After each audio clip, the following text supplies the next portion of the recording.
Ever since the time that I was 10, I just knew what I was going to do in flying fighters. I flew about 10 years active duty with the Marines, flying F-18s. Eventually, I met my wife, Jessica, and we had our first son, Bodie. 20 months later, we had our second son, Tobias. What's harder, flying fighter jets or raising two boys? By far, it's raising two boys. He's really good with kids. He makes obstacle courses. He plays games with them, and he's wonderful with them. They can't wait for Dad to come home. It would be impossible without him. I couldn't fathom being without him.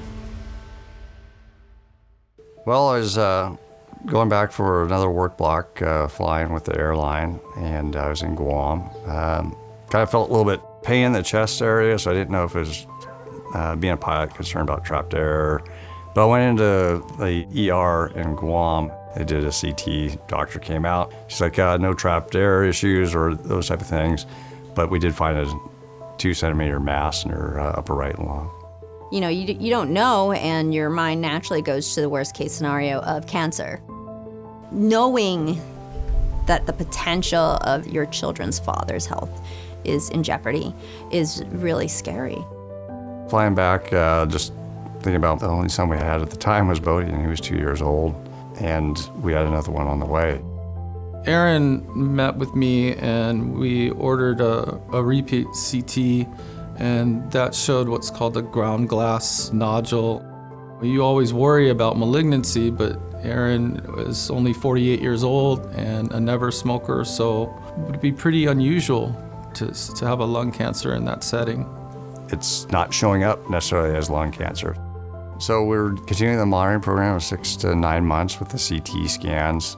We had a negative PET scan, we had a negative bronchoscopy, yet with each 6-month CT on follow-up, the thing continued to not only be present, but grow a little bit. Even if that growth was minimal, it still concerned us. As we started getting closer towards the next CT scan, it was basically right in the heat of the pandemic. It's the peak of COVID, and nobody wants to come into the healthcare setting. We just had a heart-to-heart discussion that you're due for this follow-up scan. It's important that we stay on top of this, and we need to get the scan. And due to him being so thorough and recommending, I'm like, okay, we need to get this looked at. Unfortunately, this time the results came back. It had a growth of about 30%.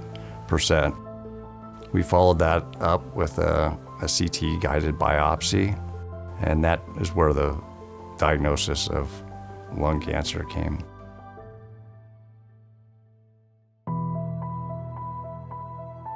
Knowing the potential of what can happen is really scary. And the idea of him not being around to be a dad and to see his kids was hard.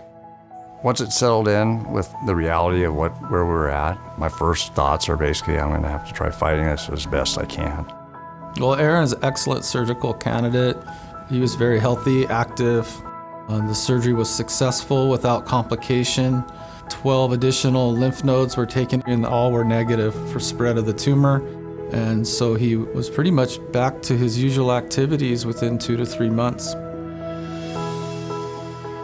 He was spared what many other cancer patients have to go through. And we owe that to Dr. Evans being on top of it and being proactive and monitoring this regularly and making sure he had got his scans. I'm proud of this case in that we didn't just assume this was all benign. You have to stay on top of it and stay vigilant until you know what it is. So important to get this early detection. This is how people can survive and have a quality life and be with their families.